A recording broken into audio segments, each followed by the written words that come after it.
ത്രിയേക ദൈവത്തിന്റെ ധന്യനാമത്തിന് മഹത്വം ഉണ്ടാകട്ടെ.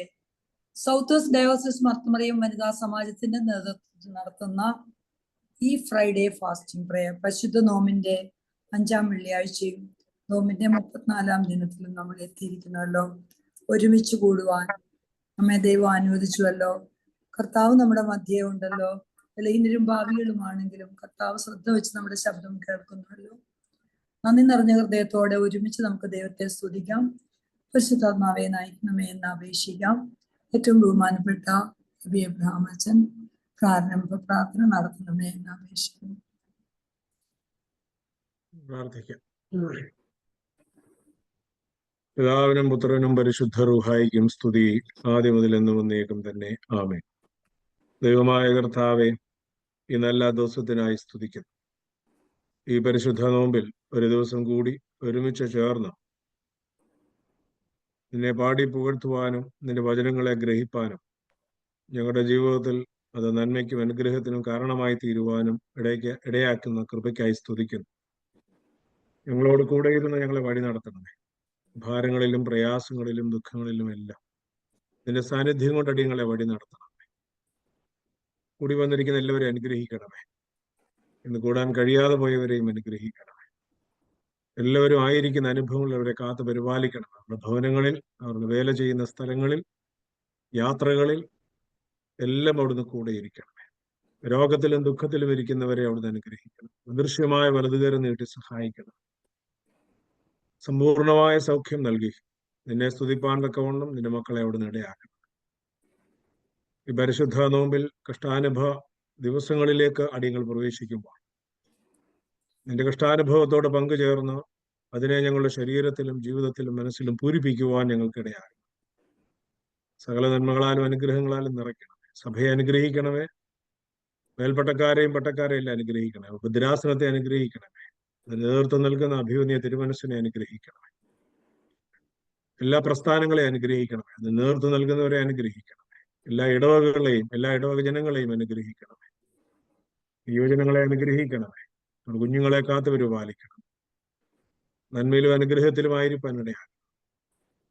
ഞങ്ങൾ പ്രാർത്ഥിപ്പാൻ കടപ്പെട്ട എല്ലാവരെയും തിരുസന്നിധിയിൽ ബുദ്ധിയും ആലോചനയും അവിടുന്ന് ഞങ്ങൾക്ക് നൽകണമേ. വാങ്ങിപ്പോരെ അബ്രഹാമെ പോലെ വസിപ്പിക്കണമേ. രണ്ടാമത്തെ വരവെങ്കിലും ഒരുമിച്ച് കാണുവാൻ ഇടയാകണമേ. ഞങ്ങൾ നിനക്കും നിന്റെ പിതാവിനും പരിശുദ്ധാത്മാവിനും സ്തുതിയെ സ്തോത്രപ്പോഴും നാളും കരയേറ്റുവാനായിട്ട് തന്നെ. ആമേൻ. ദൈവത്തിന്റെ അതിധന്യനാമത്തിന് വീണ്ടും വീണ്ടും മഹത്വം ഉണ്ടാകട്ടെ. അഭിവന്യ തോമസ് മാർ യുവാനിയോസ് തിരുമേനിക്കും ആദരണീയരായ വൈദ്യശ്രേഷ്ഠർക്കും കുശുമമാർക്കും മർത്തമറിയം സമാജം ഭാരവാഹികൾക്കും കൂടി വന്ന എല്ലാ സഹോദരങ്ങൾക്കും പ്രത്യേകിച്ച് ധ്യാനപ്രസംഗം നടത്തുന്ന പ്രിയപ്പെട്ട മറിയാമ്മ കോശിക്കും കുഞ്ഞുങ്ങൾക്കും ലോകമെമ്പാടുമുള്ള മക്കൾക്കും കർത്താവിന്റെ നിസ്തുല്യ നാമത്തിൽ സ്നേഹവന്ദനം അർപ്പിക്കുകയും എല്ലാവരെയും പ്രാർത്ഥനയെ സമർപ്പിക്കുകയും ചെയ്യുന്നു. ബഹുമാനപ്പെട്ട അച്ഛൻ സൂചിപ്പിച്ചതുപോലെ എപ്പോഴും അച്ഛൻ പ്രാർത്ഥന തുടങ്ങുമ്പോൾ ജീവനോടെ ഇരിക്കുന്നവരെയും കർത്താവിന്റെ സന്നിധിയിലേക്ക് വാങ്ങിപ്പോയവരെയും കൂടിയാണ് സമർപ്പിക്കുന്നത്. നമ്മൾ അതുപോലെ വിശ്വസിച്ചുകൊണ്ട് അവരും നമ്മുടെ കൂടെ സന്നിഹിതരാണല്ലോ. കർത്താവ് നമ്മുടെ ഇടയിൽ സന്നിഹിതനാണല്ലോ. ശുദ്ധീകരിക്കപ്പെടുവാനും സൗഖ്യമാക്കപ്പെടുവാനും ഒന്നിച്ച് സ്തുതിക്കുവാനും ദൈവേഷ്ടം അനുസരിച്ച് നമുക്ക് ജീവിക്കാൻ ഇടയാകണം. പ്രത്യേകിച്ച് നോമ്പിന്റെ കാലയളവിൽ ഏറ്റവും ശുദ്ധീകരിക്കപ്പെടാൻ ഇടയാകണമെന്ന് പ്രാർത്ഥിച്ചുകൊണ്ട് നമുക്ക് പ്രാർത്ഥന നമുക്ക് മുൻപോട്ട് കൊണ്ടുപോകാം. ഇന്ന് ഫ്ലോറിഡ റീജിയൻ ആണ് പ്രാർത്ഥന നയിക്കുന്നത്. ദിവസം വായിച്ച് അനുഗ്രഹിക്കപ്പെട്ട വിധത്തിൽ പ്രവാചന പുസ്തകം വായിച്ച് മുൻപോട്ട് പോയ ബഹുമാനപ്പെട്ട മേരി ജോൺ കൊച്ചിനും സാലി ജോണിനും ഋഷിനായിശോയെ അനുഗ്രഹിക്കണമേ, കുടുംബത്തെ അനുഗ്രഹിക്കണമെന്ന് പ്രാർത്ഥിക്കുന്നു. ഒരു പാട്ടോടുകൂടി നമ്മുടെ പ്രാർത്ഥന തുടരാം. പ്രിയപ്പെട്ട അൻജു സാമാണ് പാടുന്നത്. അൻജു.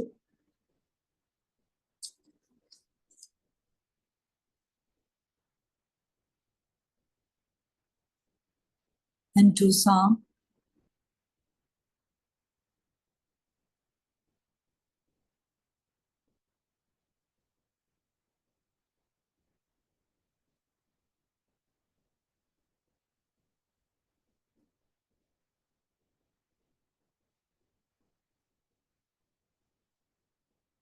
Anju undo? Anju Sam undo?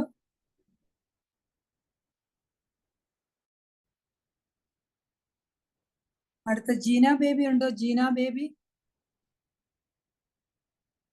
Baby റെഡിയാണോ? ഉണ്ട്. ജീന ബേബി അങ്ങ് പാടാമോ? ഓക്കെ, കേൾക്കാമല്ലോ അല്ലെ? കേൾക്കാം. ആശ്വാസദായകനായി എനിക്കേശുവരികിലുണ്ട്. എന്തെന്തോ ഭാരങ്ങൾ ഏറി വന്നാലും എന്നെ കൈവിടാത്തവൻ. എന്തെന്തോ ഭാരങ്ങൾ ഏറി വന്നാലും എന്നെ കൈവിടാത്തവൻ. ആശ്വാസദായകനായി എനിക്കേശുവരികിലുണ്ട്. എന്തെന്തോ ഭാരങ്ങളേറി വന്നാലും എന്നെ കൈവിടാത്തവൻ. എന്തെന്തോ ഭാരങ്ങളേറി വന്നാലും എന്നെ കൈവിടാത്തവൻ. ആവശ്യഭാരങ്ങളാൽ ഞാനാകുലനായിടുമ്പോൾ,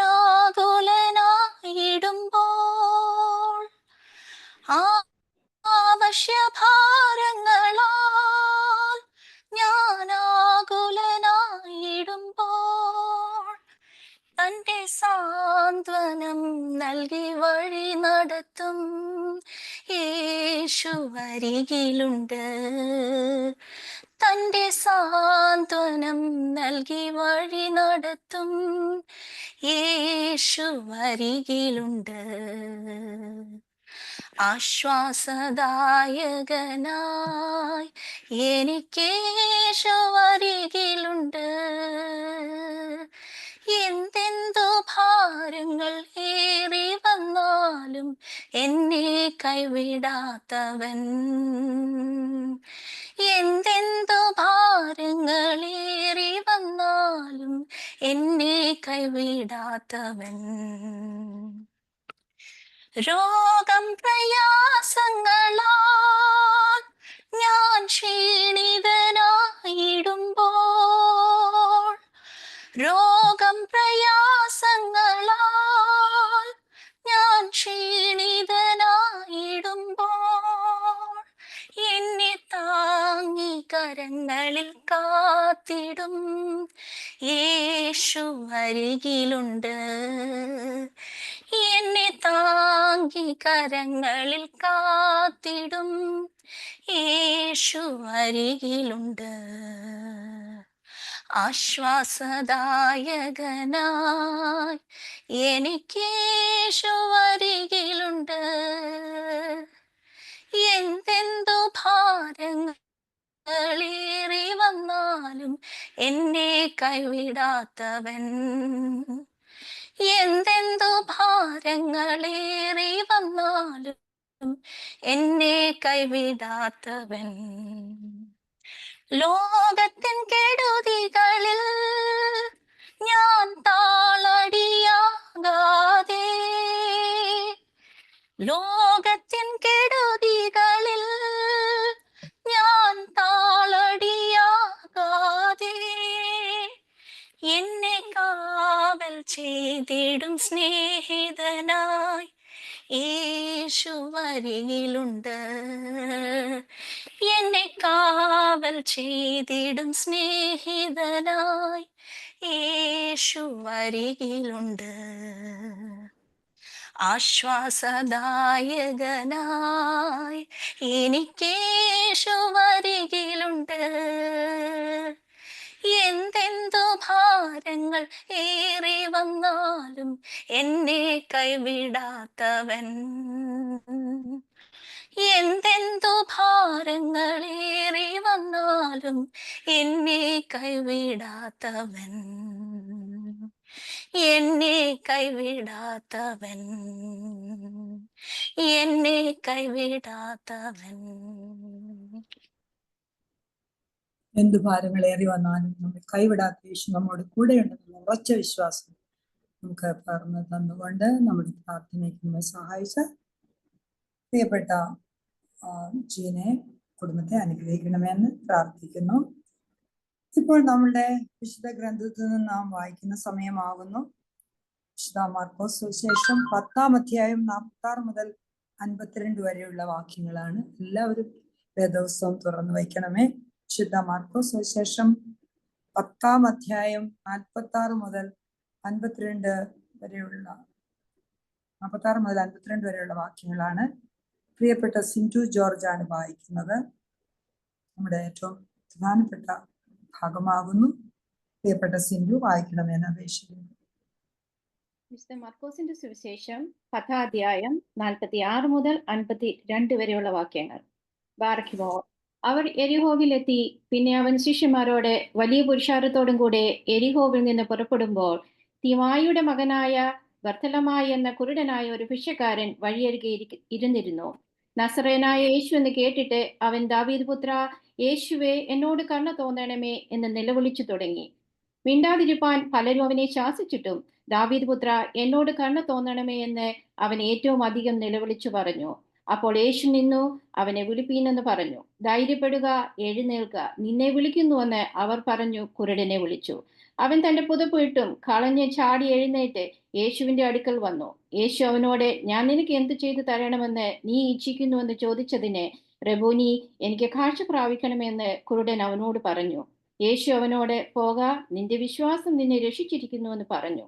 ഉടനെ അവൻ കാഴ്ച പ്രാപിച്ചു. യാത്രയിൽ അവനെ അനുഗമിച്ചു. ബാറഖിമോ. പ്രിയപ്പെട്ട സിനി ജോർജിനെ കുടുംബത്തെ അനുഗ്രഹിക്കണമെന്ന് പ്രാർത്ഥിക്കുന്നു. ദാവീദ് പുത്ര, പാപികളായ ഞങ്ങളോട് കരുണ തോന്നണമേ എന്നുള്ള നമ്മുടെ മഹത്തായ പ്രാർത്ഥന നമുക്ക് തുടരാം. ബഹുമാനപ്പെട്ട അച്ഛൻ കൗമ പ്രാർത്ഥനയും അനുതാപ പ്രാർത്ഥനയും ചെയ്യണമേ എന്ന് അപേക്ഷിക്കുന്നു. പ്രാർത്ഥിക്കാം. ബാറക്കുമോർ. പിതാവിനും പുത്രനും പരിശുദ്ധ റൂഹായിക്കും സ്തുതി, ആദ്യം മുതൽ എന്നും എന്നേക്കും തന്നെ. ആമീൻ.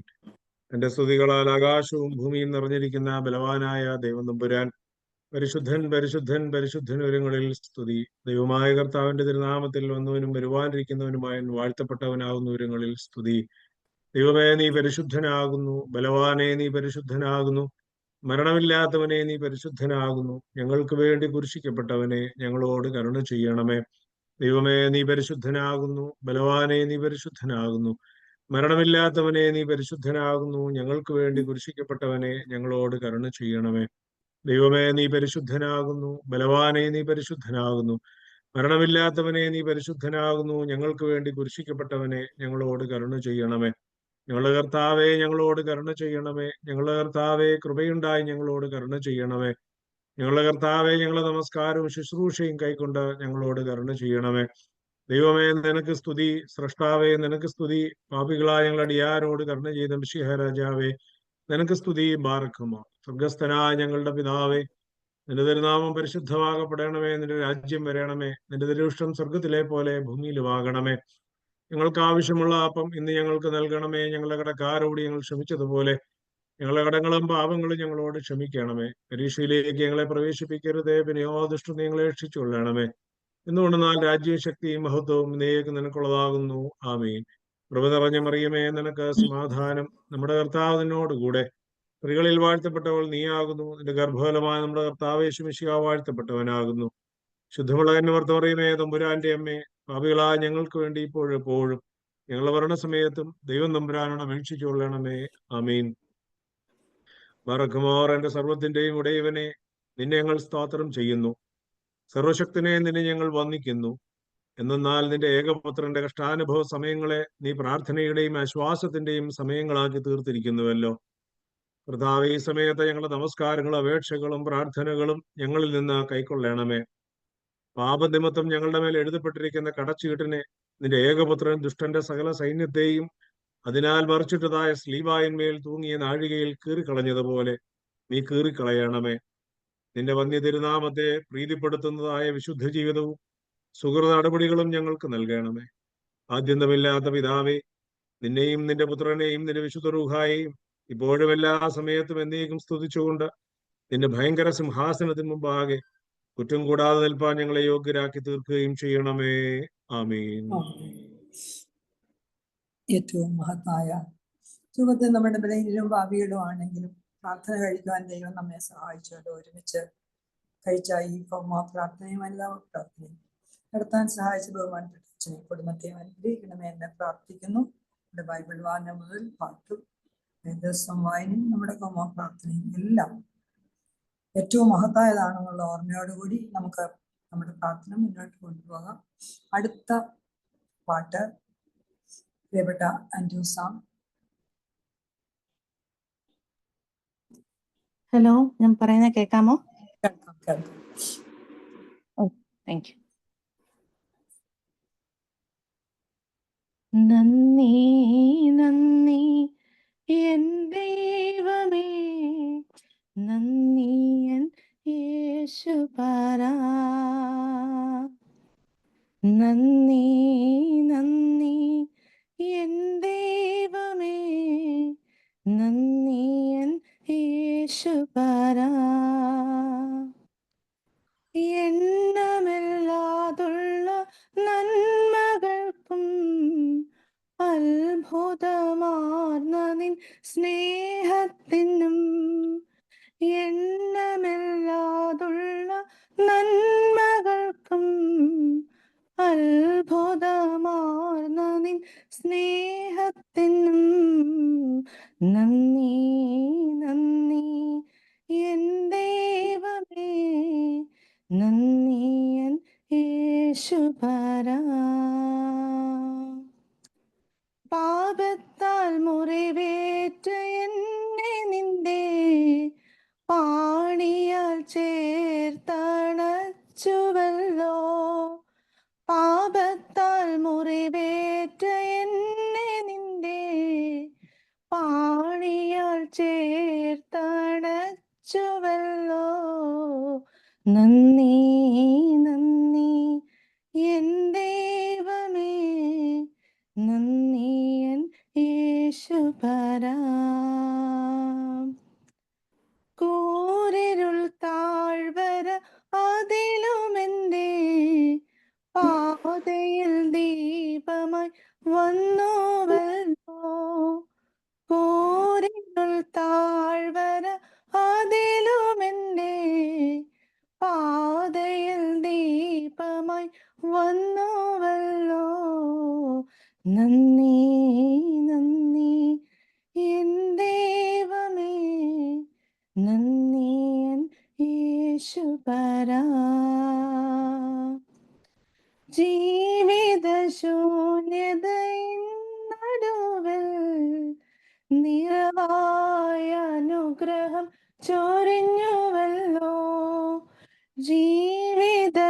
ജീവിതശൂന്യതയിൻ നടുവിൽ നിറവായ അനുഗ്രഹം ചൊരിഞ്ഞുവല്ലോ, നന്ദി നന്ദി എൻ ദൈവമേ, നന്ദി എൻ യേശുപരാ. നന്ദി നന്ദി എൻ ദൈവമേ, നന്ദി എൻ യേശുപരാ. പ്രാർത്ഥനയിൽ നന്ദി കരയറ്റുന്നതിനകത്ത് ഏറ്റവും പ്രാധാന്യമുള്ള കാര്യമാണല്ലോ പ്രിയപ്പെട്ട അഞ്ജു. നമ്മളോട് ഒരുമിച്ച് നമുക്ക് എല്ലാവർക്കും ദൈവത്തിന് നന്ദി കരയറ്റുവാൻ സാധിച്ചുവല്ലോ. അതുപോലെ തന്നെ എപ്പോഴും നാം ഓർക്കുന്നത് പോലെ 2009 നമ്മുടെ ഭദ്രാസനത്തിന്റെ പ്രവർത്തനങ്ങൾ ആരംഭിച്ചത് മുതൽ ഉള്ള എല്ലാ ഭാരവാഹികൾക്കും വന്ന് പങ്കെടുക്കാനുള്ള ഉത്സാഹത്തോടു കൂടി വന്നിരിക്കുന്ന ഓർത്ത ദൈവത്തെ സ്തുതിച്ചുകൊണ്ട് എല്ലാവരെയും പ്രാർത്ഥനയിൽ സമർപ്പിക്കുന്നതോടൊപ്പം ഫ്ലോറിഡ റീജിയന്റെ എല്ലാ ദൈവാലയങ്ങളെയും എല്ലാ വൈദ്യശ്രേഷ്ഠരെയും പശ്ചിമമാരെ മർത്തോറിയം സമാജം ഭാരവാഹികളെ പ്രത്യേകിച്ച് പ്രിയമാതാവിന്റെ ഓർമ്മ പ്രാർത്ഥന നടത്താനായിട്ട് നാട്ടിലേക്ക് പോയിരിക്കുന്ന സിനി ജോർജ്, ഇവിടുത്തെ എല്ലാ മർത്തോറിയം സമാജം ഭാരവാഹികളെയും ഇന്ന് പ്രാർത്ഥനയിൽ പങ്കെടുക്കുന്നവരെ എല്ലാവരെയും വീണ്ടും പ്രാർത്ഥനയിൽ സമർപ്പിച്ചുകൊണ്ട് നമ്മുടെ പ്രാർത്ഥന നമുക്ക് തുടരാം. ഇപ്പോൾ ധ്യാന പ്രസംഗത്തിന്റെ സമയമാകുന്നു. ഒരുമിച്ച് കൂടി നമ്മൾ വചനം ശ്രവിക്കുമ്പോൾ നമുക്ക് മാത്രമല്ല ലോകമെമ്പാടുമുള്ള മക്കൾക്കും അത് സൗഖ്യമായി അനുഗ്രഹമായും തീരണമേ എന്ന് പ്രാർത്ഥനയോടെ നമുക്ക് ഇരിക്കാം. പ്രിയപ്പെട്ട മറിയാമ്മ കോശെ, ബഹുമാനപ്പെട്ട എബി എബ്രഹാം അച്ഛൻ ഇൻട്രൊഡ്യൂസ് ചെയ്യുന്നതായിരിക്കും. ബഹുമാനപ്പെട്ട അച്ഛൻ മറിയാമ്മക്കോശി ഇൻട്രൊഡ്യൂസ് ചെയ്യണമെന്ന് അപേക്ഷിക്കുന്നു. ദൈവ തിരുനാമത്തിന് മഹത്വം ഉണ്ടാവട്ടെ. വീണ്ടും ഒരു ദിവസം കൂടി നമുക്ക് ഒരുമിച്ച് ചേരുവാൻ ദൈവം ഇടയാക്കി. ദൈവത്തെ സ്തുതിക്കുന്നു. വിശുദ്ധ കഷ്ടാനുഭവ ദിവസങ്ങളിലേക്ക് നമ്മൾ അടുത്തു വരികയാണ്. അടുത്തു വരുമ്പോൾ ഒരുപാട് ആളുകൾ സംബന്ധിച്ച ഒരനുഭവമാണ് കഷ്ടാനുഭവം എന്ന് പറയും. ക്രിസ്തുവിന്റെ ഇഹലോക വ്യാപാര കാലത്ത് അവന്റെ കൂടെ നടന്നവരും അവനെ വിമർശിച്ചവരും സ്നേഹിച്ചവരും കരുതിയവരും അങ്ങനെ ഒരുപാട് ആളുകളുണ്ട്. അവർക്കെല്ലാം each of them have a role, personal role, ഒരു ഗ്രൂപ്പ് റോൾ. എല്ലാവർക്കും അവരവരുടേതായ ഒരു റോളുണ്ട് ആ ജീവിതത്തിൽ. ക്രിസ്തുവിന്റെ ജീവിതത്തിൽ ഒരു റോളുണ്ട്. അവസാനം കുരിശിൽ തറച്ച് ഖബറിൽ ഇറക്കി വെക്കുന്നത് വരെ ഓരോരുത്തർക്കും ഓരോരോ റോളുണ്ട്. അത് പീലാത്തോസിനായിക്കോട്ടെ, കയ്യപ്പാവിനായിക്കോട്ടെ, ശിഷ്യന്മാർക്കായിക്കോട്ടെ, അങ്ങനെ ഒരുപാട് ആളുകളിൽ അധികം ശ്രദ്ധിക്കാതെ പോയ ഒരാളാണ് ഞാന് അല്പമൊക്കെ വായിച്ചപ്പോൾ എനിക്ക് കിട്ടിയ ഒരാള്. പലപ്പോഴും വേദപുസ്തകം വായിക്കുമ്പോഴും ഒക്കെ ഒരാളാണ് നിക്കോദിമോസ് എന്ന് പറയുന്ന ഒരാൾ. നിക്കോദിമോസ് ആരായിരുന്നു നമുക്കറിയാം. അദ്ദേഹം ഇസ്രായേലിന്റെ ഉപദേഷ്ടാവായിരുന്നു. യെരൂശലേമിൽ വെച്ചാണ് ക്രിസ്തുവിനെ നിക്കോദിമോസ് ആദ്യമായിട്ട് കാണുന്നത്. നിക്കോദിമോസിന് സംശയം ഉണ്ടായിരുന്നു, ഈ മനുഷ്യൻ മെശിഹായാണോ എന്ന് മനസ്സിൽ സംശയമൊക്കെ ഉണ്ടായിരുന്നു. യേശുവിനെ ഉപദേഷ്ടാവായി കണ്ട, അതുകൊണ്ടാണല്ലോ റബി എന്ന് വിളിക്കുന്നത്, രാത്രിയിൽ വന്ന് സംസാരിക്കുന്നുണ്ട്, ചോദിക്കുന്നുണ്ട് നിത്യജീവൻ പ്രാപിക്കാൻ എന്ത് ചെയ്യണം അത് പറയുന്നുണ്ട്. അതിൽ യേശുക്രിസ്തുവിന്റെ മറുപടി വളരെ പ്രസക്തമാണ്. യേശുക്രിസ്തു പറയുന്നത്, ഞാൻ അത്ഭുതങ്ങളെ കുറിച്ചൊന്നും വിവരിക്കുകയല്ല. ഇന്നത്തെ പുതിയ ആളുകളെ പോലെ, ഇന്നത്തെ പുതിയ ആത്മീയത പോലെ ഞാൻ ഒരുപാട് അത്ഭുതം ചെയ്തിട്ടുണ്ട്, നീ എന്നിൽ വിശ്വസിക്കണം, നീ എൻ്റെ കൂടെ പോര്, ഇങ്ങനെ പറയുന്ന കാര്യമൊന്നും ആയിരുന്നില്ല. ഒറ്റ കാര്യം പറഞ്ഞുള്ളൂ, നീ ഒരു പുതിയ ജീവൻ പ്രാപിക്കണം, വീണ്ടും ജനനം പ്രാപിക്കണം, പുതിയൊരു അനുഭവത്തിലേക്ക് നീ വരണം എന്ന് മാത്രമേ കർത്താവ് പറഞ്ഞു. അവന് സംശയമുണ്ടായി, ഇതൊക്കെ അങ്ങനെ വരുന്നുണ്ട്. എന്താ വീണ്ടും ജനനം എന്ന് ഞാൻ നിങ്ങൾക്ക് പറഞ്ഞു തരേണ്ട കാര്യമില്ല.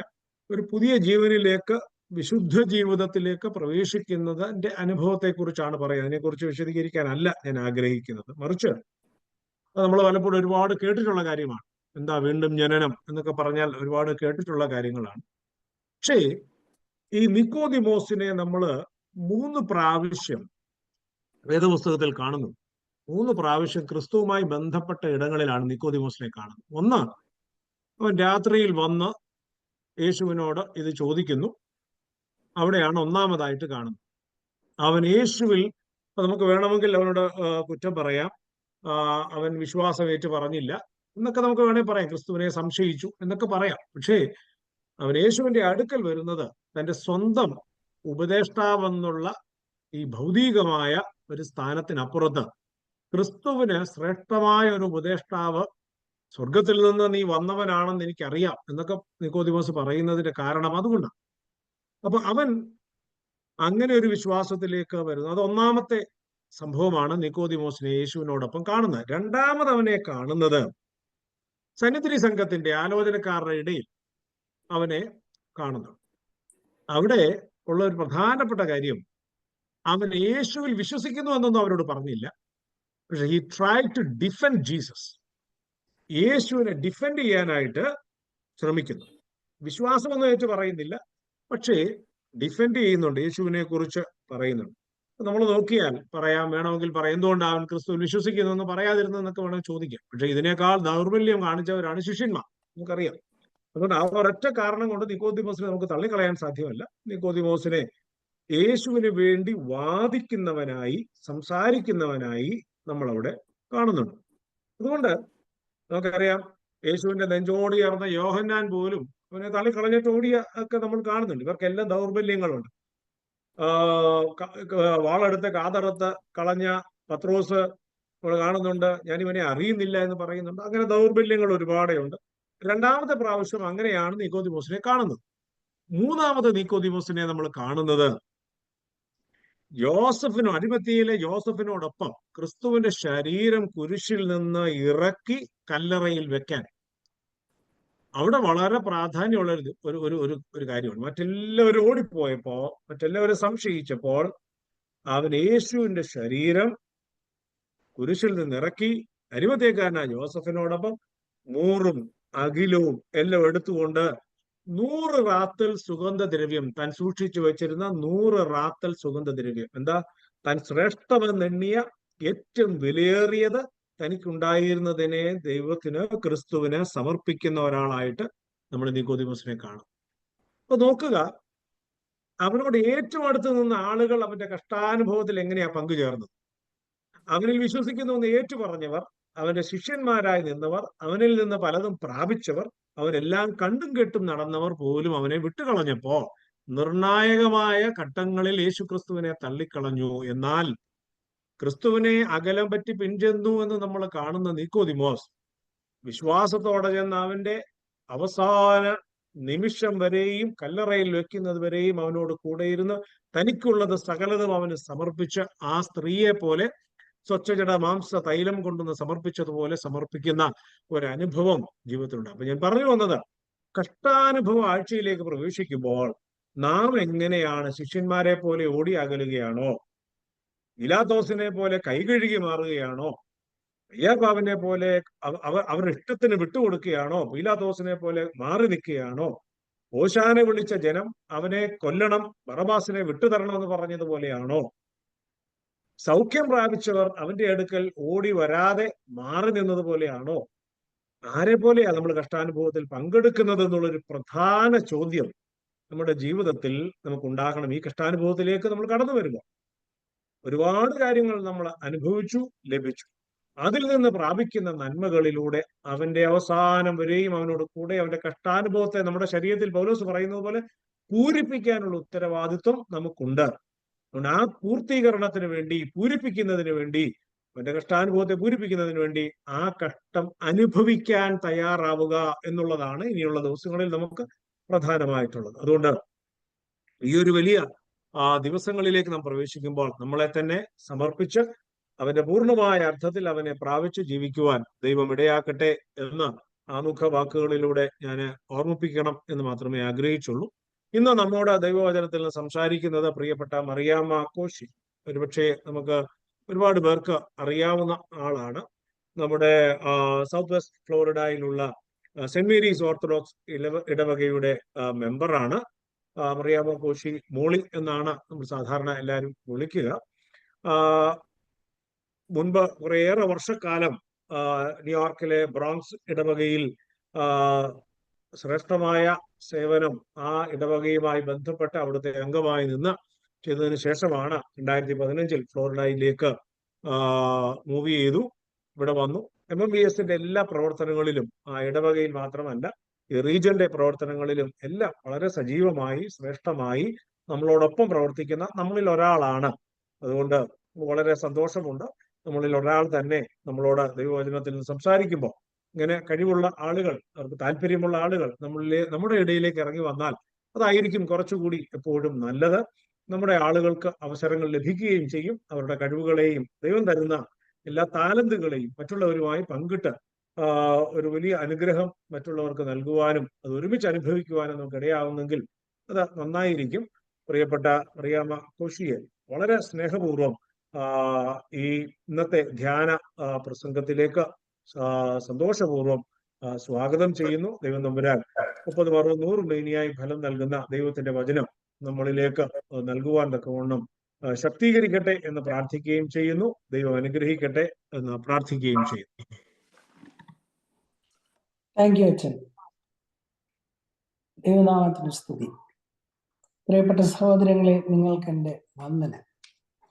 ഇന്ന് നമുക്കൊന്നിച്ച് ചിന്തിക്കുവാനായി അഥവാ ധ്യാനിക്കുവാനായി 2-3 വാക്യങ്ങൾ പരസ്പര ബന്ധമുള്ളതാണ്, എന്നാൽ അല്പാകലത്തിൽ പുതിയ നിയമത്തിൽ തന്നെ എടുത്തിട്ടുള്ളതാണ്. അത് പറയുന്നതിന് മുൻപായി ബൈബിൾ വായിക്കുമ്പോൾ നമ്മൾ ശ്രദ്ധിക്കേണ്ട ചില കാര്യങ്ങളിൽ നിന്ന് മരിച്ചുപോയ ഫാദർ എം കെ തോമസിന്റെ കയ്യിൽ നിന്ന് ഞാൻ കേട്ട് പഠിച്ച 1-2 കാര്യങ്ങൾ നിങ്ങളോട് ഒന്ന് ഉത്ബോധിപ്പിക്കാമെന്ന് ഷെയർ ചെയ്യാം. ബൈബിൾ വായിക്കുമ്പോൾ നമുക്ക് അതിൽ നിന്ന് ലഭിക്കേണ്ട ചില ഗുണങ്ങളുണ്ട്. ഒന്ന്, ബൈബിൾ വായിക്കുമ്പോഴും പ്രാർത്ഥിക്കുമ്പോഴും നമ്മൾ ശ്രദ്ധിക്കേണ്ട ഒരു കാര്യമാണ്, ദൈവം സ്വന്തം സ്വരൂപത്തിലും സാദൃശ്യത്തിലും സൃഷ്ടിച്ചാക്കിയിരിക്കുന്ന നാമും ദൈവവുമായുള്ള ബന്ധം നമ്മൾ ശരിക്കും മനസ്സിലാക്കണം. അപ്പോൾ നമ്മുടെ വിശ്വാസം, സ്നേഹം ഒക്കെ കൂടണം. മറ്റുള്ളവരോട് നമുക്കുള്ള പെരുമാറ്റം നന്നാകണം. നമുക്ക് സെൽഫ് മെഡിറ്റേഷൻ കൊണ്ട് നമുക്കൊരു സെൽഫ് ഹീലിംഗ് ഉണ്ട്. നമ്മുടെ ആങ്സൈറ്റി, നമ്മളുടെ വിഷമങ്ങളൊക്കെ പോയിട്ട് നമ്മൾ ദൈവത്തിലെല്ലാം വിട്ടുകൊടുത്ത് ദൈവത്തിൽ പരിശുദ്ധാത്മാവ് നമ്മൾ പ്രവർത്തിക്കുന്ന ഒരു ബോഡിയായി നമ്മൾ മാറുമ്പോൾ നമ്മളുടെ ചിന്താഗതി മാറും, നമ്മളുടെ ആറ്റിറ്റ്യൂഡ് മാറും. അങ്ങനെ ഒരു ഇതിലേക്ക് നാം വരാനായിട്ടായിരിക്കും നമ്മൾ ബൈബിൾ വായിക്കുകയും പഠിക്കുകയും ചെയ്യും. നമുക്ക് പരിശുദ്ധാത്മ സാന്നിധ്യം പരിപൂർണമായി മനസ്സിലായി. അപ്പൊ ഞാൻ തിരഞ്ഞെടുത്ത ആദ്യത്തെ വാക്യം എന്ന് പറയുന്നത് മത്തായിയുടെ സുവിശേഷം 7-ാം അധ്യായം 7-ാം വാക്യം.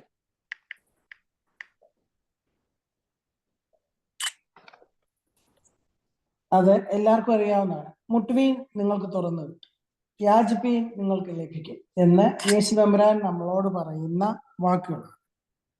മുട്ടുവീൻ നിങ്ങൾക്ക് തുറന്നു കിട്ടും എന്ന് യേശു തമ്പുരാൻ നമ്മളോട് പറയുന്ന ഒരു കൽപ്പനയാണ്. ഉപമയായിട്ടൊന്നുമല്ല പറയുന്ന. യേശു ഗിരിപ്രഭാഷണം പറഞ്ഞതുപോലെ തന്നെ ഡയറക്റ്റ്ലി നമ്മളോട് സംസാരിക്കുന്ന ഒരു ഭാഷയാണ്. അതിനെ റെഫർ ചെയ്ത് ഞാൻ കൂടി കിടക്കുന്നില്ല, കാരണം ഒരുപാട് പ്രസംഗം നമ്മൾ കേട്ടിട്ടുള്ളത്. അപ്പൊ ഞാൻ പറയാൻ പോകുന്ന 3 വാക്യങ്ങളും ഒരേ പ്രവൃത്തിയാണ്, മുട്ടുക, നോക്കിംഗ് അറ്റ് ദ ഡോർ. അതാണ് അതിന്റെ പൊരുൾ. 3ലും യേശു തമ്പുരാനും നമ്മളും അതിനകത്തുണ്ട്. അത് 3ഉം പ്രസന്റ് ചെയ്തിരിക്കുന്നത് എങ്ങനെയാണെന്നും എങ്ങനെയാണ് മനസ്സിലാക്കിയെടുക്കേണ്ടതെന്ന് നമുക്ക് ഒന്നിച്ചൊന്ന് ചിന്തിച്ചു നോക്കാം. ഇവിടെ പറയുന്ന മുട്ടുവീൻ നിങ്ങൾ തുറക്കും. നമ്മളെല്ലാവരും കാര്യമായിട്ടിരിക്കുന്ന ഒരു കാര്യമായി യാചിപ്പീൻ കിട്ടും, അതുകൊണ്ട് പോയിരിക്കുക, ദൈവത്തോട് ചോദിക്കുക, എനിക്ക് അത് വേണം, ഇത് വേണം, അത് വേണം, ഇങ്ങനെ വേണം. പക്ഷെങ്കിൽ എന്താണ് ചോദിക്കേണ്ടത്, എങ്ങനെയാണ് ചോദിക്കേണ്ടതെന്ന് അതേ തുടർന്നുള്ള 9 മുതൽ 9-ാം വാക്യവും 11-ാം വാക്യം വ്യക്തമായിട്ട് പറയുന്നുണ്ട്. നിങ്ങളോട് അപ്പം ചോദിച്ചാൽ നിങ്ങൾ തികൾ കൊടുക്കുമോ? അങ്ങനെ ദോഷികളായ നിങ്ങളുടെ മക്കൾക്ക് നല്ല ദാനങ്ങളെ കൊടുക്കുവാൻ അറിയുന്നുവെങ്കിൽ സ്വർഗസ്ഥനായ പിതാവ് എത്രയധികം. നമ്മൾ മനസ്സിലാക്കേണ്ട ഒരു കാര്യം, നമ്മുടെ കർത്താവ് നമുക്ക് നല്ലത് മാത്രമേ തരുള്ളൂ. നമ്മുടെ മക്കളെ തികളിനെ ചോദിച്ചാൽ നമ്മൾ കൊടുക്കത്തില്ല, അപ്പം ചോദിച്ചാൽ തികൾ കൊടുക്കത്തില്ല. എങ്കിൽ സ്വർഗസ്ഥനായ ദൈവം എത്രയധികം. നമ്മൾ ചോദിക്കുന്നതെല്ലാം നമുക്ക് കിട്ടണമെന്നില്ല.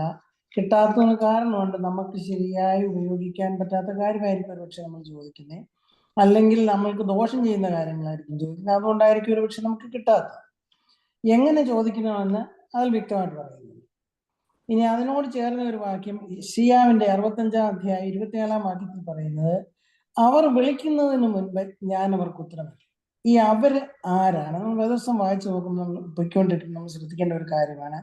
അതിലുപയോഗിച്ചിരിക്കുന്ന ഉപമകള്, ഉദാഹരണങ്ങള്, ഹീബ്രു ഫിലോസഫി, കൾച്ചർ, സിറ്റുവേഷൻസ്, ഇതെല്ലാം നമ്മൾ മനസ്സിലാക്കിയാൽ നമുക്ക് ശരിക്കും മനസ്സിലാക്കും. ഇവിടെ യെശയ്യാവിൽ പറയുന്നുണ്ട്, അവർ വിളിക്കുന്നതിന് മുൻപ് ഞാൻ അവർക്ക് ഉത്തരവില്ല. ആരാണ് ഈ അവർ എന്ന് നമുക്കൊന്നറിയണ്ടേ? അത് 13 തൊട്ട് 25 വരെ വളരെ, യെശയ്യാവിന്റെ 65-ാം അധ്യായത്തിലെ 13 മുതൽ 25 വരെ വളരെ വിശദമായി വിശദീകരിച്ചിട്ടുണ്ട് ആരാണ്. അപ്പൊ അവരാരാണെന്ന് നോക്കുമ്പോൾ മറ്റവരാരാണെന്ന് അറിയില്ല. അതായത് വിളിക്കുമ്പോൾ ദൈവം ഉത്തരവല്ലാത്തവൻ. അത് 65-ന്റെ 1 മുതൽ താഴോട്ട് പറയുന്നു. 1 യോഹന്നാൻ 1:9 പറയുന്നു, നമ്മുടെ പാപങ്ങളെ ഏറ്റുപറയുന്നെങ്കിൽ അവൻ നമ്മുടെ പാപങ്ങളെ ക്ഷമിച്ച് സകല അനീതികളെയും പോകും. അപ്പൊ നമ്മൾ ചോദിക്കേണ്ടത് നമ്മുടെ പാപങ്ങളെ ഏറ്റുപറയുക, അത് ക്ഷമിക്കണേ എന്ന് ചോദിച്ചാൽ യഥാർത്ഥമായും ദൈവം ക്ഷമിക്കും. നമ്മൾ ചോദിക്കാത്ത താമസം അവൻ നമുക്ക് ഉത്തരവാദിക്കും. സദൃശവാക്യം 8:34 പറയുന്നത്, ദിവസം പ്രതി എന്റെ പടിവാതിൽക്കൽ ജാഗരിച്ചു എന്റെ വാതിൽക്കട്ടിൽ കാത്തും കൊണ്ടിരിക്കും, എന്റെ വാക്ക് കേട്ട് അനുസരിക്കുന്ന മനുഷ്യൻ ഭാഗ്യവാൻ. സദൃശവാക്യം 8-ാം അധ്യായം തുടങ്ങുന്നത് ജ്ഞാനമായവൾ വിളിച്ചു പറയുന്നു. ജ്ഞാനം എന്ന വാക്ക് ദൈവത്തെ പ്രതിനിധീകരിച്ച് ദൈവത്തിന്റെ ഒരു പര്യായം മാതിരിയാണ് പലപ്പോഴും ഉപയോഗിച്ചിട്ടുള്ളത്. അപ്പൊ നമ്മൾ ദൈവത്തോട് ചോദിക്കുന്നത് എന്താണെന്ന് ശ്രദ്ധിച്ചു വേണം നമ്മൾ ചോദിക്കാൻ. നമുക്ക് ആവശ്യമുള്ള അതും ഇതും മറ്റു കാര്യങ്ങളും ഒന്നും കർത്താവെ എൻ്റെ മക്കൾ പഠിക്കുന്നില്ല, അവർ പരീക്ഷയ്ക്ക് ജയിക്കണം, അവരെ ഒരു സ്ഥാനത്താക്കണം, ഇങ്ങനെയൊന്നും അല്ല നമ്മൾ ദൈവത്തോട് പ്രാർത്ഥിക്കുന്നത്. ചിന്തിച്ച് നോക്കിയേ, 3.5 വർഷം കർത്താവിന്റെ കൂടെ നടന്ന ശിഷ്യന്മാരിൽ ഒരിക്കൽ യാക്കോബിന്റെയും യോഹന്നാന്റെ അമ്മ വന്നിട്ട് എൻ്റെ മക്കളെ അപ്പുറത്ത് ഇപ്പുറത്ത് ഇരുത്തണമെന്ന് പറയുന്നതായിട്ട് ചോദിക്കുന്നതല്ലാതെ ഈ ശിഷ്യന്മാർ യേശുവിനോട് അവരുടെ അന്നന്ന് ജീവിതത്തിൽ വേണ്ടപ്പെട്ട എൻ്റെ മക്കളെ ഒരു സ്ഥാനത്താക്കണേ, എനിക്കൊരു വീട് പണിത് തരണേ, എനിക്ക് ചില പൈസ കിട്ടിയേ കൊള്ളായിരുന്നു, എൻ്റെ കാല് നടന്നിട്ട് നോക്കുന്നു, ഇങ്ങനെയൊന്നും പറഞ്ഞ് നമ്മൾ കേട്ടിട്ടില്ല. എന്നാൽ അവർ ചോദിക്കുന്നുണ്ട്, പ്രാർത്ഥിക്കാൻ ഞങ്ങളെ പഠിപ്പിക്കാനാണ്. ചോദിക്കാത്ത താമസം യേശു ഭംഗിയായി പ്രാർത്ഥിക്കാൻ വളരെ ചുരുങ്ങിയ വാക്കുകളിൽ നിറഞ്ഞ അർത്ഥങ്ങളുമായി അവരെ പ്രാർത്ഥിക്കാൻ പഠിപ്പിച്ചു. രണ്ടാമത് ഒരാൾ മുട്ടി വിളിക്കുന്നത് മത്തായിയുടെ സുവിശേഷം 25-ാം അധ്യായം 11-12 വാക്യങ്ങൾ പറയുന്നുണ്ട്. ബുദ്ധിയില്ലാത്ത കന്യകമാർ എണ്ണയും നിറച്ചുകൊണ്ട് വന്ന് വാതിൽക്കൽ മുട്ടുന്നു, വാതിൽ തുറക്കുന്നില്ല. ഇത് യേശു തമ്പുരാൻ പറഞ്ഞ ഒരു ഉപമയാണ്. മറ്റേ ദേശം നമ്മളോട് പറയുകയാണ് മുട്ടുവീൻ ഞാൻ തുറന്നു തരും. ഇവിടെ പറയുന്നു വാതിലിൽ മുട്ടി പക്ഷേ തുറന്നു കൊടുക്കുന്നില്ല എന്ന്. തന്നെയുമല്ല, പോകുവീൻ നിങ്ങളെ ഞാൻ അറിയുന്നില്ല എന്ന ഉത്തരവും കിട്ടും. യെശയ്യാവ് 65:2-3 പറയുന്നു, സ്വന്തം വിചാരങ്ങളെ അനുസരിച്ച് ആകാത്ത വഴിയിൽ നടക്കുന്ന മത്സരമുള്ള ജനത്തിന്റെ അടുക്കിലേക്ക് ഞാൻ ഇടപെടാതെ കൈ നീട്ടുന്നു, അവരോ എൻ്റെ മുഖത്ത് നോക്കി എന്നെ കോപിപ്പിക്കുന്നു. അപ്പൊ അങ്ങനെ കോപിപ്പിക്കുന്നവരോട് ദൈവം പറയുന്നതാണ്, പോകുവീൻ നിങ്ങളെ ഞാൻ അറിയുന്നില്ല. കന്യകമാരെയും മണവാട്ടിയെയും സഭയും മണവാളൻ കർത്താവുമാണെന്ന് സഭ നമ്മളെ പഠിപ്പിക്കുന്നു. ഇനി യേശുവിന്റെ കാലത്ത് യേശു പല ഉപമയും പറഞ്ഞിരുന്നത് അവർക്ക് അന്നന്ന് മനസ്സിലാകുന്ന ഭാഷയും അവിടെയുള്ള കാര്യങ്ങളും, വിത്ത് വിതയ്ക്കുന്നവന്റെ കാര്യമായാലും പിന്നെ ആട്ടിടയന്റെ കാര്യമായാലും അന്ന് അവർക്ക് പരിചയമുള്ള സാഹചര്യങ്ങളെ ഉദ്ധരിച്ചുകൊണ്ടാണ് ആ ഉപമ പറയുന്നത്. നമ്മുടെ കർത്താവിന്റെ കാലത്തെ വിവാഹ രീതികൾക്ക് ഒരു പ്രത്യേകത, 1-2 പ്രത്യേകതകൾ നമുക്ക് മനസ്സിലാക്കാം. ഇന്ന് നമുക്ക് ഇല്ലാത്തതാണ്, അത് നമ്മൾ കണ്ടില്ല. അക്കാലങ്ങളിൽ അപ്പനാണ് മകനെ മണവാട്ടി കണ്ടുപിടിക്കുന്നത്. അപ്പൻ പോയി കല്യാണം ആലോചിച്ച് ഒരു പെണ്ണിനെ കണ്ടുപിടിച്ച് ഇഷ്ടപ്പെട്ട് കഴിയുമ്പോൾ ഒരു ഭാരിച്ച തുക ആ പെണ്ണിന്റെ വീട്ടുകാർക്ക് സ്ത്രീധനമായി നൽകും. ഇന്ന് കേരളത്തിലെ പെണ്ണിന്റെ വീട്ടുകാർ കാശും കൊടുത്ത് പിന്നെ പെണ്ണിനെ കൊടുക്കും. അന്ന് കർത്താവിന്റെ കാലത്ത് യഹൂദന്മാര് അങ്ങോട്ട് പൈസ കൊടുത്ത് ഈ പെണ്ണിനെ സ്വീകരിച്ച് ഒരു കല്യാണ നിശ്ചയത്തിന്റെ കോൺട്രാക്റ്റും സൈൻ ചെയ്യും. അപ്പനാണ് അത് സൈൻ ചെയ്തിരിക്കുന്നത്. പക്ഷെങ്കിൽ അവൾ അന്ന് ആ വീട്ടിൽ ഭർത്താവിന്റെ കൂടെ വരത്തില്ല, അവൾ അവളുടെ വീട്ടിലടുത്ത് 1 വർഷം താമസിക്കും. ആ 1 വർഷം ഈ മണവാളിന്റെ ജോലി അപ്പന്റെ വീട്ടിൽ പോയി ഒരു മുറി പ്രിപ്പയർ ചെയ്യണം, അവന് വേണ്ടിയിട്ട് അവൻ ബിൽഡ് ചെയ്തെടുക്കണം. അതിനെ റിഫ്ലക്ട് ചെയ്യുന്ന ഒരു കാര്യമാണ് യേശു പറയുന്നുണ്ട്, എൻ്റെ പിതാവിന്റെ ഭവനത്തിൽ അനേകം മാൻഷൻസ് ഉണ്ട്, അവിടെ നിങ്ങൾക്ക് മുറി ഒരുക്കുവാൻ വേണ്ടി ഞാൻ പോകുന്നു എന്ന് കർത്താവ് നമ്മളോട് പറയുന്നുണ്ട്. അപ്പൊ യേശു സംസാരിക്കുന്ന ആളുകൾക്ക് മനസ്സിലാകുന്ന ഉദാഹരണങ്ങൾ കൂടിയാണ് യേശു അത് വ്യക്തമാക്കി കൊടുക്കാൻ ഇഷ്ടപ്പെട്ടത്. അങ്ങനെ ഈ മണവാളൻ 1 വർഷം റൂമൊക്കെ പ്രിപ്പയർ ചെയ്ത് കഴിഞ്ഞ് അവൻ്റെ അപ്പൻ അത് നോക്കി എല്ലാം ശരിയായി എന്ന് കാണുന്നുണ്ടെങ്കിൽ ഓക്കെ കൊടുക്കും, നീ പോയി നിന്റെ മണവാട്ടിയെ കൂട്ടിക്കൊണ്ടുവരാൻ. ആ പോകുന്ന ആ മണവാട്ടിയെ സ്വീകരിക്കാൻ വരുന്ന മണവാളനോടുള്ള ഒരുക്കമാണ് ഈ 10 കന്യകമാര് തോഴിമാരായി നിന്നുകൊണ്ട് ആ മണവാട്ടിയോട് ഒരുങ്ങുന്നത്. 1 വർഷം ആ മണവാട്ടി കാത്തിരുന്ന അവളുടെ ഭർത്താവ് എന്നാണ് അഡ്രസ് ചെയ്യുന്നത്, ഭർത്താവിനെ കാണുവാനായിട്ട്. ആ വരുന്ന ഭർത്താവിനെ ഈ കന്യകമാരെ ആ മണവാട്ടിയെ സഹായിക്കേണ്ട ആവശ്യമുണ്ട്. നമുക്കറിയാം, ഇവിടെ ഫ്ലവർ ഗേൾസ് കല്യാണം കഴിക്കുന്നതിന് ഒരു 6 മാസം മുന്നേ തൊട്ടേ അവിടെ ഒരു ബഹളമാണ്. ഓരോ റോൾസ് അവർക്കുണ്ട്. വസ്ത്രം ഒരുക്കുന്നതായാലും പൂക്കല ഒരുക്കുന്നതായാലും എന്തുമായാലും ഒരു ബിസിയാണ്. ആ കന്യകമാർക്കും അതേമാതിരി ഉത്തരവാദിത്വങ്ങളുണ്ടായിരുന്നു. അന്ന് കാലത്ത് മണവാളൻ വരുമ്പോൾ വലിയ വലിയ വലിയ വലിയൊരു ഉത്സവത്തോടു കൂടിയാണ് വരുന്നത്. ആ നാട് മുഴുവൻ ഇളക്കി പാട്ടും പാടി ആരവാരവും ഉണ്ടാക്കി കർത്താവിന്റെ പെട്ടകം കൊണ്ടുവരുമ്പോൾ ദാവീദ് റോഡിൽ ഡാൻസ് കളിച്ചതിനെ പറ്റി നമ്മളൊക്കെ വായിച്ചിട്ടുണ്ട്. ഏതാണ്ട് അതേ പ്രമാണത്തിലാണ് മണവാളൻ വരുന്നത്. അപ്പൊ ഈ മണവാളൻ വരുമ്പോൾ നാട്ടുകാർ മുഴുവൻ എണീക്കും. അപ്പൊ ഈ കന്യകമാരുടെ ഉത്തരവാദിത്വം, അവരാണ് വിളക്ക് പിടിക്കുന്നത്.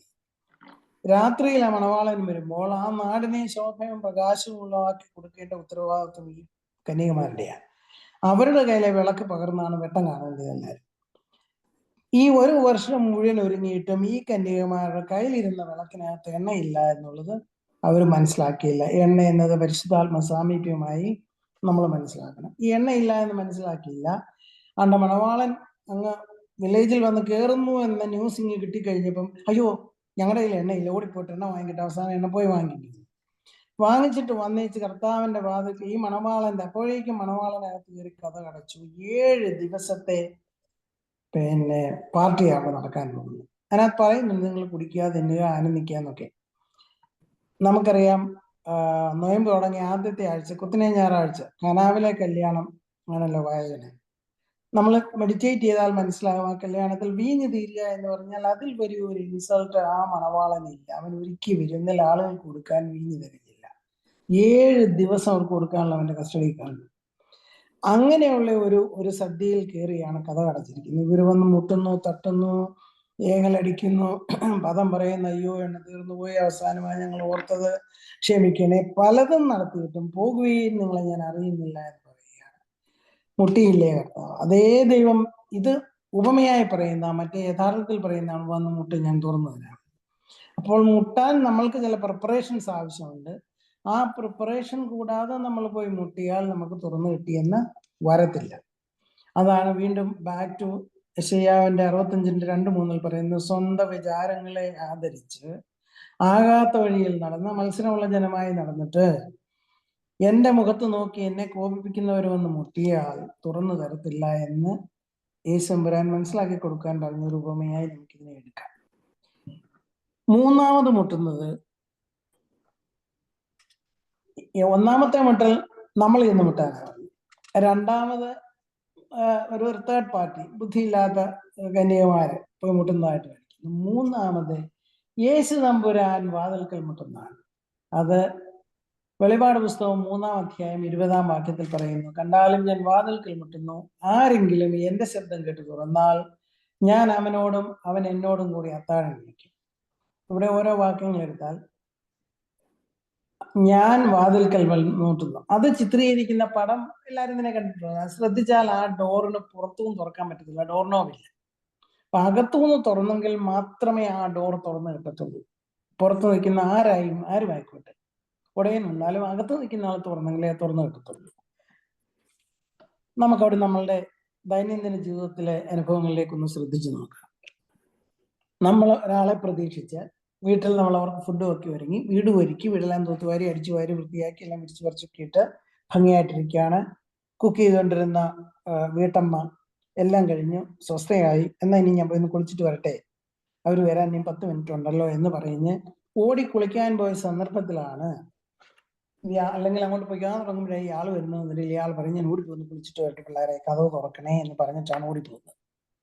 അല്ല, ഓർക്കാതെ അമ്മ അപ്പുറത്ത് നിൽക്കുമ്പോഴാണ് വന്ന് മുട്ടുന്നതിനുള്ള ഈ പിള്ളേർ തുറക്കുന്നതിന് മുമ്പ് ഓടിച്ചെന്ന് പറയും, മമ്മി ദാ വാതിലിന് മുട്ടുന്നു. അപ്പൊ നമുക്ക് സ്വയമേ ഉദ്ദേശിക്കാം നമുക്കുള്ള ആ പരവേശം, കാരണം നമ്മുടെ ഒരുക്കം തീർന്നിട്ടില്ല ഇയാളിനെ സ്വീകരിക്കാൻ. അതേസമയം നമ്മൾ ഫുള്ളി ഒരുങ്ങി റെഡിയായി വെയിറ്റ് ചെയ്തിരിക്കുമ്പോഴാണ് ഇയാൾ വന്ന് മുട്ടുന്നത്. സന്തോഷം നമ്മൾ എന്ന് തുറന്ന് വന്നല്ലോ, അയ്യോ വിഷമം ഉണ്ടായിരുന്നോ, യാത്ര എങ്ങനെ ഉണ്ടായിരുന്നു, അവളുടെ സുഖപരിചയം അന്വേഷിക്കും, അടുത്തത് കയറിക്കാട്ട് ഇരുന്നാട്ട് എന്താ കുടിക്കാൻ വേണ്ടുന്ന, ചൂട് തോന്നുന്നുണ്ടോ, ആ ആതിഥ്യ മര്യാദകളൊക്കെ നമ്മൾ പാലിക്കേണ്ടത്.